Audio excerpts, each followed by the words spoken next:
Hello and welcome to Product Momentum, where we hope to entertain, educate, and celebrate the amazing product people who are helping to shape your community's way ahead. My name is Paul Gable, and I'm the Director of Product Innovation at ITX. Along with my co-host, Sean Flaherty, and our amazing production team and occasional guest host, we record and release a conversation with a product thought leader, writer, speaker, or maker who has something to share with the community every 2 weeks.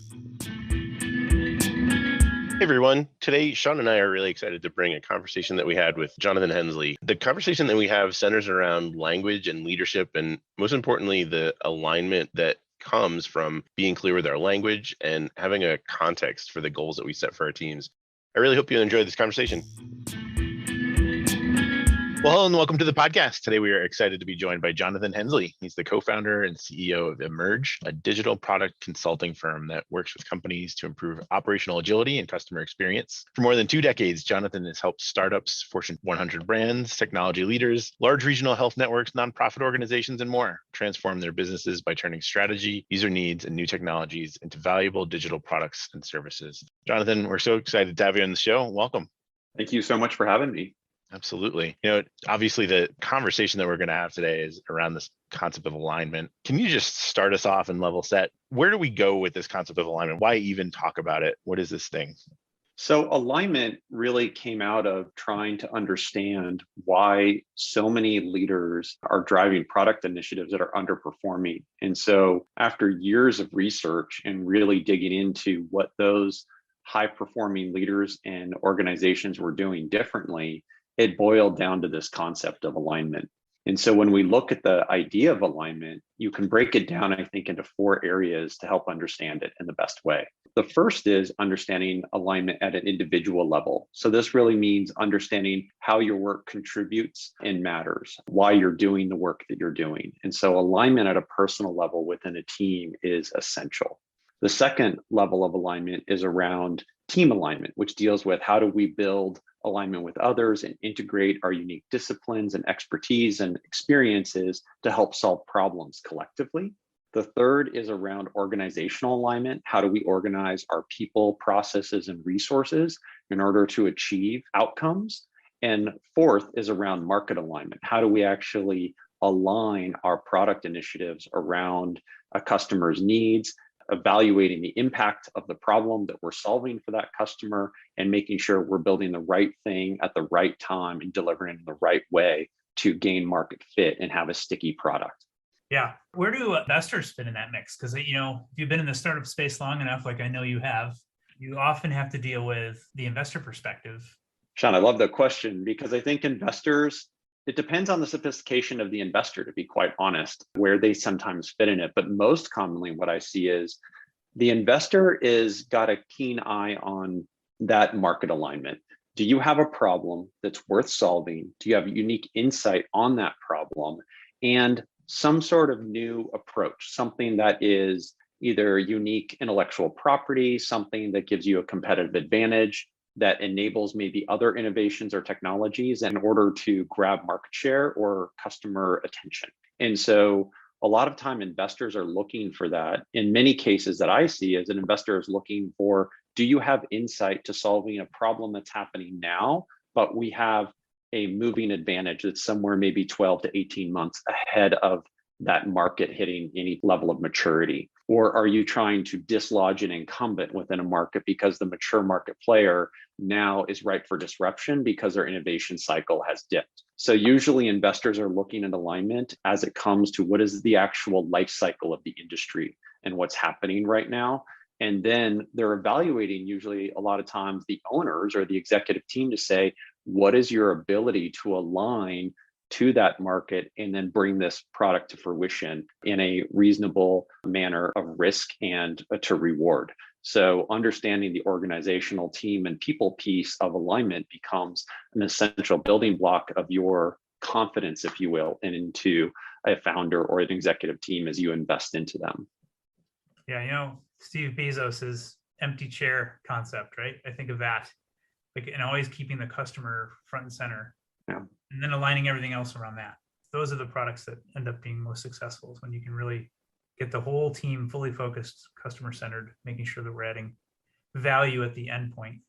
Absolutely. Another, I think, interesting facet to it is that when you're building a new organization, you have the advantage of not falling into old traps or patterns within industries. You have the ability to basically invent effortlessly from an organizational perspective. And one area of alignment that I see happening conversationally, both with venture firms as well as angel investors that are looking at these opportunities, is really looking at, do you understand customer lifetime value? And so a lot of times there's an emphasis on how much revenue can I make and what's the margin? Those are obviously critical business metrics, but what I see a lot of investors looking for is, do you understand how your product actually creates value, and where's the reoccurring value, and what's the exchange between the product that you're proposing and the actual customer, which may or may not be the same as the user depending on your space, and really understanding that nuance, because that becomes a critical linchpin. And do you have an effective business model to actually scale your business idea? Or do you have an idea that there's an inflection point or a tipping point that may need to happen in the business once you have proof of that product and market in order to scale, where that's going to have to pivot? And so understanding your customer lifetime value and as that relates to the alignment of the problem you're solving is also an intricate part. Yeah, and one of the things that you're getting into is really something I was hoping we could dig into for just a minute, because it's clear throughout the book, you're talking about digital product teams, digital products specifically. And the language that you were just using, you could hear that in any class, in any typical MBA, in any industry. And I think a lot of these principles, while they're about team building, around individual alignment and strategic alignment, creating clarity, and as I was reading, the thoughts that you're expressing really seem transferable outside of the digital product space. Is there a reason that you focused on digital as sort of the core concept, or is there, you think, maybe a way to transfer this to business at large? Well, a couple of facets. I think first off, the entire concept is 100% transferable to businesses in any sector and whatever you're doing, because they're foundational principles in human behavior and in driving high performance teams. And so great strategy is not different just based on, market. There's certainly nuances to every industry, but that's not really an issue here. The foundations of it are certainly universal. Secondarily, I think the more complex the industry you choose to work within, and the more you look at the bigger picture, for example, like value chain or supply chain dynamics, the more alignment becomes mission critical to protecting the relevancy and the competitive advantage of your business. The concept of stakeholders, as an example, takes on an entirely different meaning when you shift from product to value chain, because now you're looking at entirely different economic models and other things that probably is an entire different conversation at some point. Fair enough. Yeah, that's a great point. I think one of the things too that comes through is just how important leadership is in this role and how this doesn't happen by accident. I think one of the things that has been so clear over the period of the pandemic has been just how relevant creating this clarity is, and how important it is for CPOs and product leaders to gain this traction within their teams. Can you tell us a bit about how do you instill this high performing mindset, this alignment mindset within teams, if it's something that you're starting from scratch or you've done accidentally to this point? How can you be more deliberate about it going forward?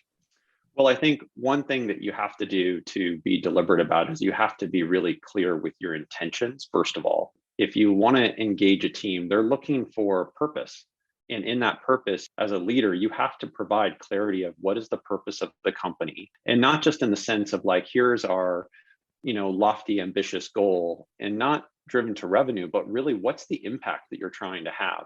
And so a lot of cultures can get built around solutions, where I think that is a great starting point that I see a lot of the top performing leaders doing, is they build a culture around people who love solving the problem.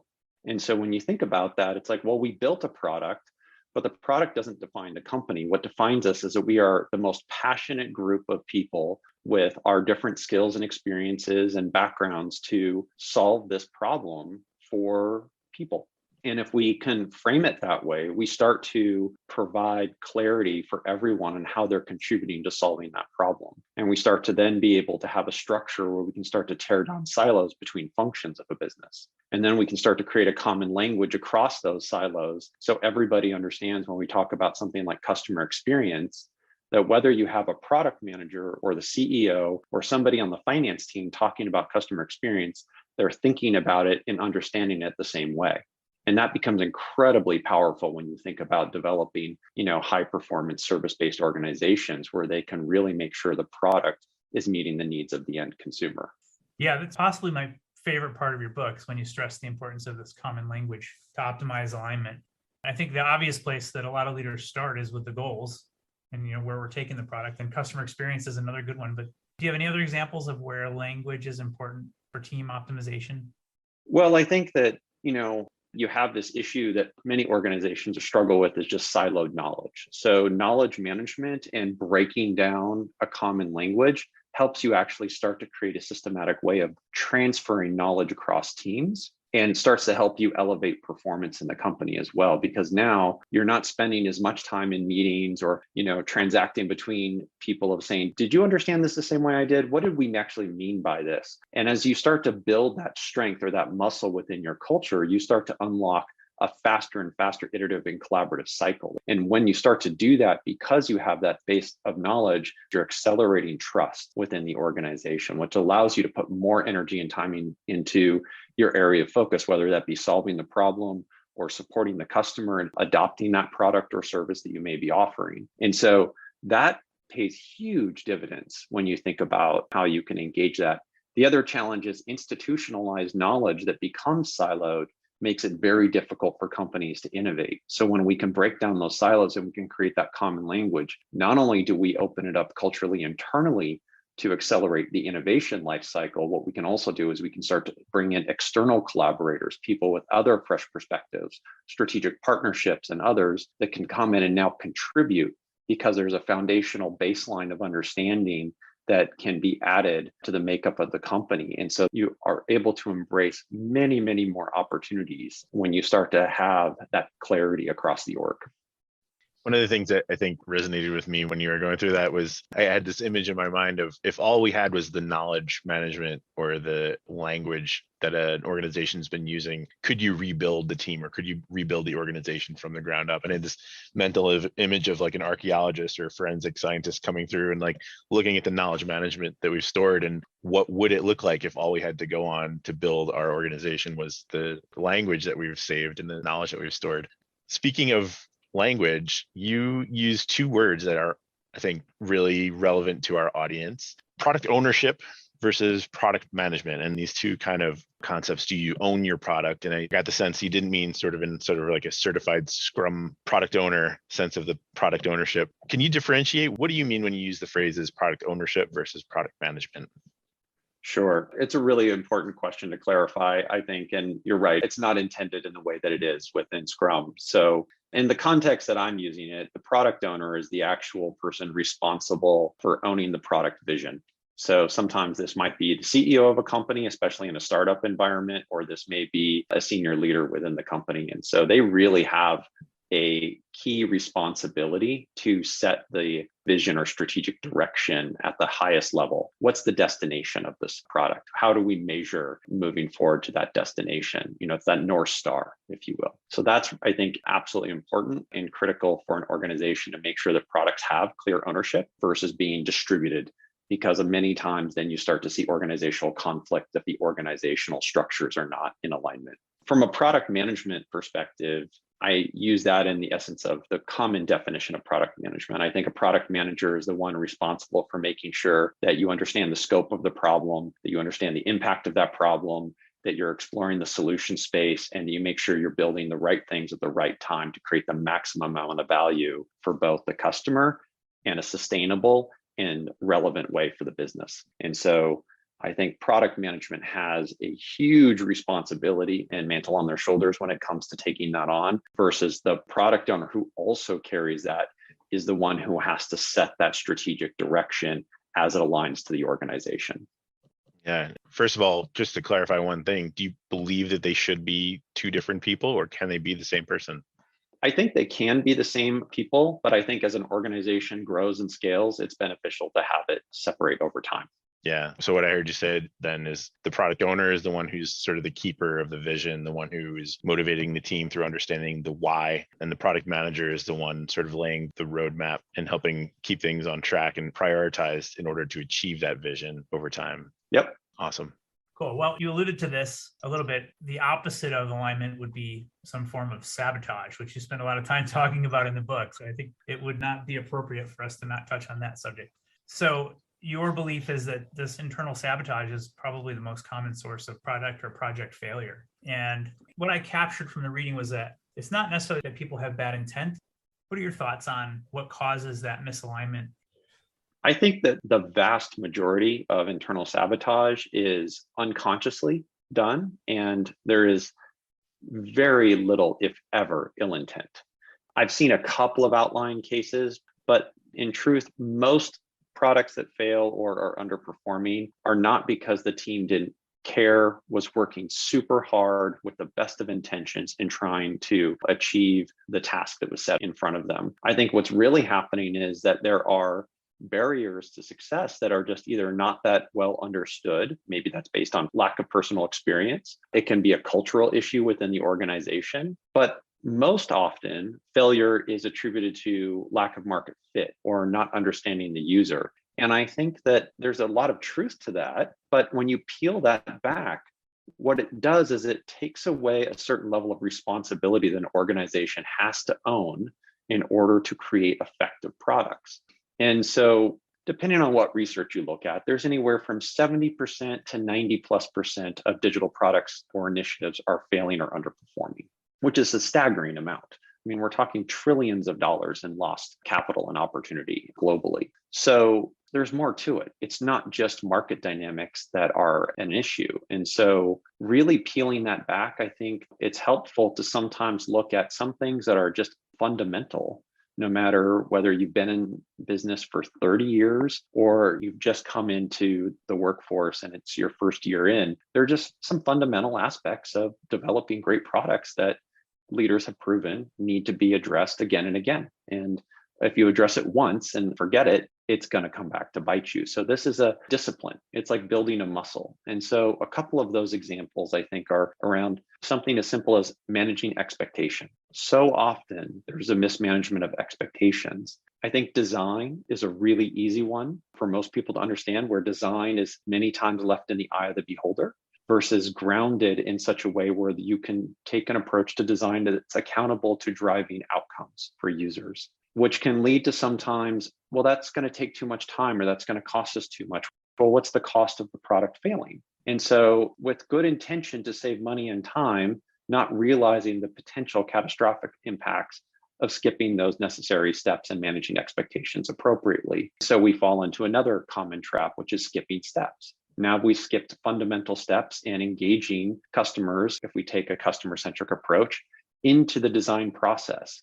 I think some people also misinterpret those types of steps when they say, oh, well, now my customer is designing my product. And, they go back to quotes or anecdotal stories. Well, somebody had asked Henry Ford what they wanted, it would have been faster horses instead of a car. It's like, no, that's not it. It's about how do you involve them in the process in a thoughtful way that helps you understand their behaviors and motivations. You might still have something that's completely innovative and groundbreaking, but you still need to see what's the engagement to it. How does it respond? Does it empower the user or does it make them feel uncomfortable? If so, why? What are you asking of them in that process? Is it, in the right order or not? And so those types of things are just issues of misalignment that are root causes of failure that end up having cascading effects through the entire product lifecycle. And there's many more of them. And one of them we talked about is siloed knowledge already. But these types of things are somewhat cancerous. And if they happen systematically again and again within an organization, they become extremely crippling. Yeah, that's hard to hear at times, but I think it's really necessary to take a pause and reflect on what things have gone on, perhaps, with the best of intentions, but just unexamined. So the place that we've kind of been going is, how do we take control? How do you instill this sense of autonomy to actually be a cause for this alignment that you want to exact in the organization? When you have a culture that needs a correction, what are some ways that people can get unstuck, that organizations can create this change agent mindset? For me, I think one of the biggest foundational pieces is to reevaluate your strategy. And I think that it's really important for a couple of reasons. One is, do you actually have a good strategy? And so this is a really subjective thing to discuss, but it's an interesting one that I find is always really important to bring up is how do you actually evaluate whether your strategy is good enough? And there's a lot of frameworks out there. You've got a framework that you filled out that's been marketed and promoted as strategy since the mid to late 80s, when large management consulting companies started to systematize the idea of strategy to support their consulting practices, where they have brilliant people doing really great strategy work. But those frameworks have been misunderstood. Sometimes, even in the academic circles and in MBA programs, you don't see the differences being broken down systematically. It usually comes into either practice in industry or some sort of continuing education where you have a subject matter expert really tear down what is strategy. So in this particular case, when it comes to product, and again, there are, I think, variations to this based on what markets. So, a lot of this is agnostic across industries, but specifically to product, you have to have an understanding of, first off, what isn't strategy? Goals are not strategy. Ambition is not strategy. Planning is not strategy, which is probably most commonly thought of as strategy. And many times that's happening out of order. We have an idea of what the solution is. We're going to commit to an outcome, but we haven't actually taken the time yet to understand the scope of the problem or the impact it has on both the business and the customer. But what it does is planning gives businesses a false sense of security. It's why so often so many of those initiatives are over budget and don't hit their timelines.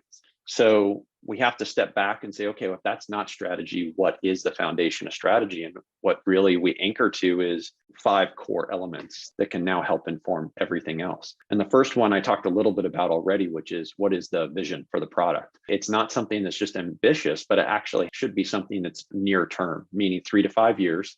So it's easy to project out, and it's also quantifiably measured in some form, and you have to have a way to measure that destination. The second piece is understanding the true scope of the problem space that you're taking on.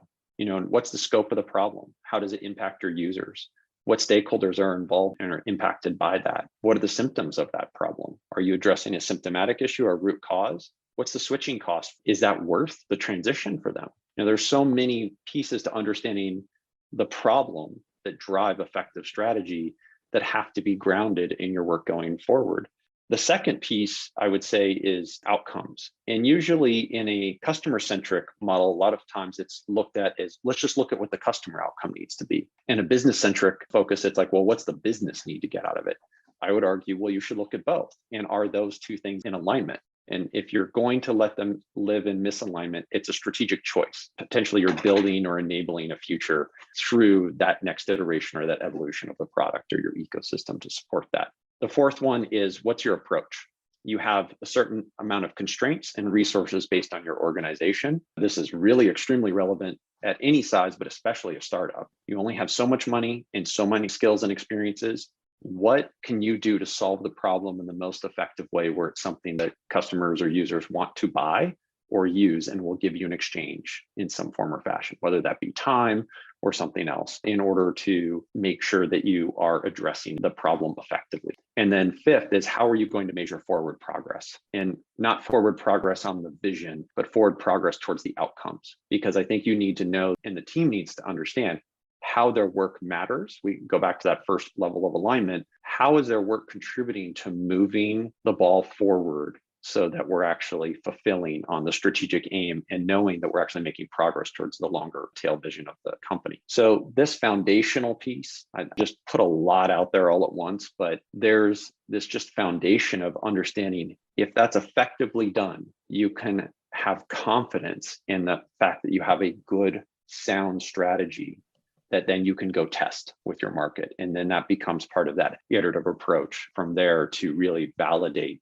and continue to fine tune everything that happens. I'll say one other really quick thing before I forget about it, but I think a lot of times that happens is strategy is looked at as this one big time thing you do up front, and then you go to work. And I really want to stress the importance to anybody listening to this, that strategy is episodic. It needs to happen as often and as fast as possible to support the life cycle of your product. So if your product is only doing a release every 2 to 3 years, your strategic cycle is going to be a lot slower than somebody who's releasing updates on a monthly basis. So we really have to understand that this flywheel that we're on is going to be at a different pace for every business in every industry. All right. If I could rephrase all of that, there was a lot in there. Strategy is having a clear vision that really articulates well who you're serving, what problems you're solving, so that you can get both business outcomes and customer outcomes. It also includes the approach. So some sense of how you're going to actually execute with the resources that you have, and a way to systematically measure progress, which leads me to my very last question for you today, before we get into wrapping up. And that is this distinction that you made in the book about transactional data versus behavioral data. And I'm fascinated by that difference, and I want to hear your thoughts on it. Sure. I think one of the key things about the difference is transactional data is looking at what people are doing, where behavioral data is focused on why people are doing it. And so we want to understand what are the underpinning emotions. And so when we look at developing insight into behavioral data, we typically start with empathy. We start with empathy at the leadership level, and we try to understand what are they trying to accomplish? Why are they trying to accomplish it? What is influencing the things that they're trying to do, whether it be their environment around them, people, circumstantial situations. And we really try to get into their shoes to understand the motivation. And that really starts to provide context. So when we look at somebody and what they're doing, we understand, well, what's driving the motivation and what's the intended outcome of that? And so one of the things that I love to do is to look at a product and look at the different flows in the product, or features, if you will. I'm registering for the product. I'm now using the product for the first time, et cetera, and understanding, well, what's the outcome we want? And then how do we start to measure the motivation through that process? And there's a great actual case study for Box around this. When they started to shift from the transactional data to starting to look at behavioral data, they started to realize there was an opportunity to evolve their model. And they shifted into a product-led growth, bottom-up strategy for their product, which allowed them to say, you know what, let's take away the paywall altogether. Let's give away the product for free. And we're not going to charge people until they hit critical mass, a certain level of collaboration. But they couldn't have gotten that insight if they didn't understand the behaviors that were driving the actual use of the product. And so that was game changing, because all of a sudden now you'd have a team of 3 or 4 people who had adopted the platform. And because of that insight, all the friction was removed. And then the switching costs were too high to move away. It was like, okay, well, we've got this phenomenal tool. The value has been proven to us. Paying for it is now a no-brainer. And so that's just a really quick, small example of when you really understand this behavior and what motivates people. It's just incredibly powerful.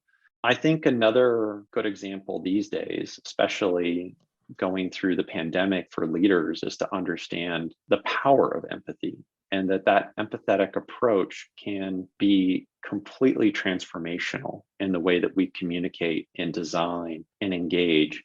And one of the things that I've really loved to see over the last 2 years is I've seen leaders adopt this approach, not just using it as a tool to engage their customers, but to actually use as a leadership tool internally, and start doing empathy mapping for their employees and doing discussions with a framework of empathy mapping to drive employee engagement. And they've been using that as a tool now for building alignment. And that's been an incredibly powerful thing. And doing is they're tapping in through empathy into the behavioral data to understand the people that they are working with and that they're there to support. And that's been one of the coolest things I've seen in the last 2 years around behavioral data. That's amazing. I think that's a beautiful note to end on. It's all about the people. When you start with their needs and look at their values first, I think that that's the leader's first job. The book we've been talking about is Alignment, Overcoming Internal Sabotage and Digital Product Failure by the author, Jonathon Hensley. Jonathan, before we let you go, we do have one question that we ask all of our guests. How would you define innovation in your own words? Oh boy, that's a great question. For me, I think innovation comes down to is unlocking untapped potential. I think it's really about understanding the untapped potential, because I think what's innovative for one person or one industry, it's going to happen at a different time than another. And so respecting when people are ready to take on change and drive the value creation and unlocking that potential is just, I think, an incredible thing to watch. And you can see it happening at different paces in different industries every day. And so I think innovation is directly tied to unlocking that untapped potential. Great answer. I don't think that we've ever had quite that perspective on the timing and the need of when the readiness is available to occur. That's a great thought. I appreciate that. Well, it's been a blast talking to you, Jonathan. Thanks so much for taking the time to join us today. Paul, Sean, thank you so much for having me. It's been an absolute pleasure. You're welcome. Cheers. Well, that's it for today. In line with our goals of transparency and listening, we really want to hear from you. Sean and I are committed to reading every piece of feedback that we get, so please leave a comment or a rating wherever you're listening to this podcast. Not only does it help us continue to improve, but it also helps the show climb up the rankings so that we can help other listeners move, touch, and inspire the world, just like you're doing. Thanks, everyone. We'll see you next episode.